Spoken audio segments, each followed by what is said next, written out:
कहे का तुम तो धोखेबाज हो, वादा करके भूल जाते हो। तुम तो धोखेबाज हो, वादा करके भूल जाते हो। तुम तो धोखेबाज हो, वादा करके भूल जाते हो।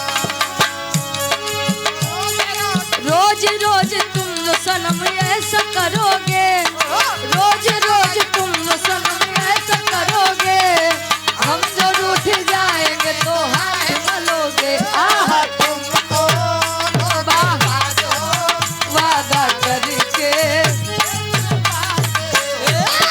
तुम तो धोखेबाज हो, वादा करके भूल जाते हो।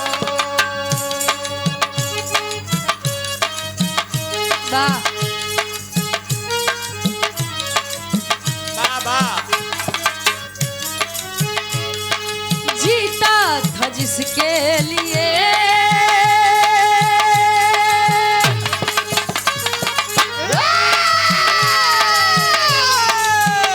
कोनो जमाना में ई गीत ई फिल्म बड़ा तहलका मचाए रहे।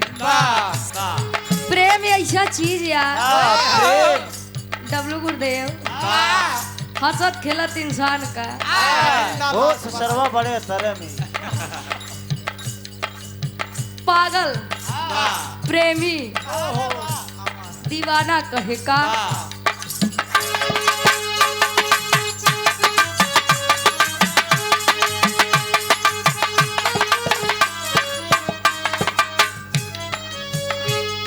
कहे का जीता था जिसके लिए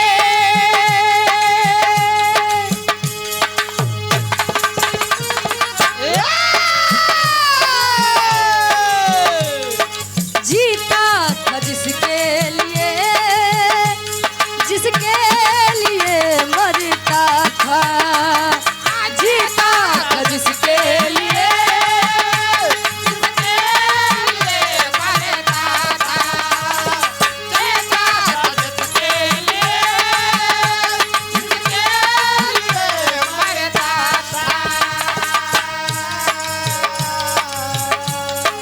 जीता था जिसके लिए, जिसके लिए मरता था। ऐसी लड़की थी जिसे मैं प्यार करता था, जिसे मैं प्यार करता था। ऐसी लड़की थी जिसे मैं प्यार करता था।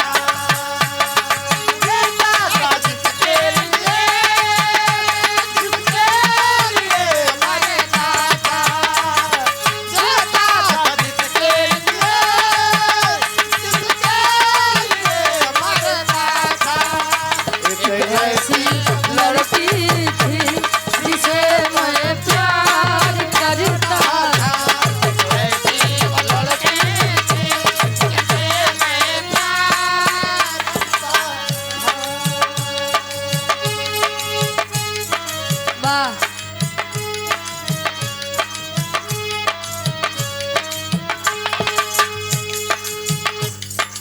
कितनी मोहब्बत है मेरे दिल में, कैसे दिखाऊं